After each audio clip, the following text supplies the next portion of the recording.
வணக்கம். இப்போ கேது பகவானை பற்றி தான் நம்ம பார்த்துக்கிட்டு இருக்கோம்.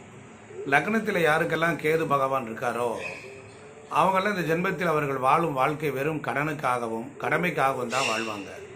இவர்கள் வாழும் வாழ்க்கை இவர்களுக்கே பிடிக்காது. என்னமோ பிறந்துட்டோம், வாழ்கிறோம், வாழ்ந்தே தீர வேண்டும் அப்படிங்கிற நோக்கத்தில் தான் அவங்க வாழ்வாங்க. இவர்களுக்கு ஜென்மம் பிறப்பெடுக்க விருப்பம் இருந்திருக்காது. விருப்பம் இருந்திருக்காது. ஏதேனும் ஒரு கடமை முன் ஜென்மத்தில் நிறைவேறாமல் இருந்திருக்கும். அதற்காக அந்த கடமை நிறைவேற்றுக்காகத்தான் இவர்களின் ஆத்மா அந்த பூமியில் வலுக்கட்டாயமாக அழைத்து வரப்பட்டிருக்கும். மேலும் இவங்க ஜென்மத்தில் தன்னுடைய குடும்பத்திற்காகவும் நண்பர்களுக்காக அடுத்தவர்களுக்காகவும் என்னதான் உதவி செய்தாலும் உழைத்து கொட்டினாலும் அதற்கான ஒரு அங்கீகாரமும் மரியாதையும் பயணம் இவங்களுக்கு எப்போதுமே கிடைக்கவே கிடைக்காது. அதனால் அடுத்தவர்களுக்கு உதவி செய்தாலும் அதன் மூலம் இவங்களுக்கு எந்த பயனும் இருக்காது. இது ஒரு சமாச்சாரம். அடுத்தாப்புல இவங்க வாழ்க்கையை அடுத்தவர்களுக்கு உதவி செய்யும்படி தான் அமைஞ்சிடும். அடுத்தவர்களுக்கு உதவி செய்யும் போது இவங்களுக்கு எந்த பயனும் இருக்காது. லக்னத்தில் கேது இருப்பவர்களுக்கு அப்பா உயிருடன் இருக்க மாட்டார். அப்படியே இருந்தார் என்றால் உதவி செய்யும்படி இருக்க வாய்ப்பில்லை, எந்த பிரயோஜனமும் இருக்காது. அதனால் இவங்களுக்கு என்றைக்குமே தந்தையினுடைய வழிகாட்டுதல் படி தங்களுடைய வாழ்க்கையை வழிநடத்த கூடாது. அதனால் இவர்களுக்கு தந்தை எடுக்கும் முடிவு இவங்களுக்கு என்றைக்குமே சாதகமாக முடியாது, பாதகமாக தான் அமையும். அப்பா மூலம் தேவையில்லாத பிரச்சனைகள், தர்ம சங்கடங்கள், தந்தை மூலம் கடன் பிரச்சனைகள், இவற்றையெல்லாம் இவங்க அனுபவிப்பாங்க. லக்னத்தில் கேது இருப்பவர்கள் அப்பா மூலம் வரக்கூடிய அயன சயன போகம், உதவிகள், பயன்கள், தந்தை வழி சொத்து, இவற்றையெல்லாம் லக்னத்தில் கேது இருப்பவர்களால் அனுபவிக்க முடியாது.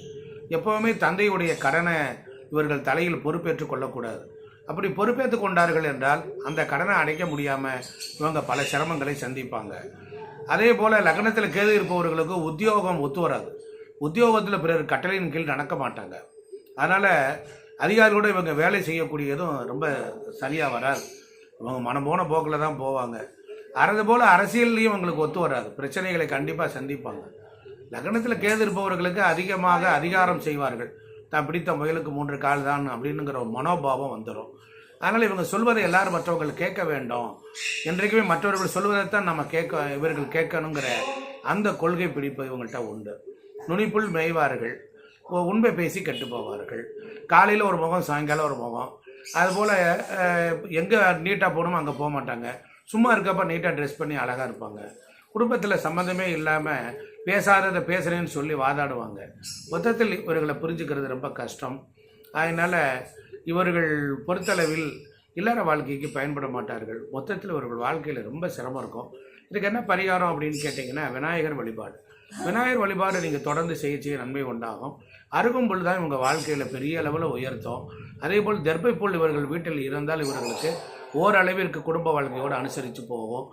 அதே போல் விநாயகர் கோயிலுக்கு போய் தொண்டு செய்யலாம். விநாயகர் கோயில் கட்டக்கூடிய வாய்ப்புகளில் பயன்படுத்தி கொள்ளலாம்.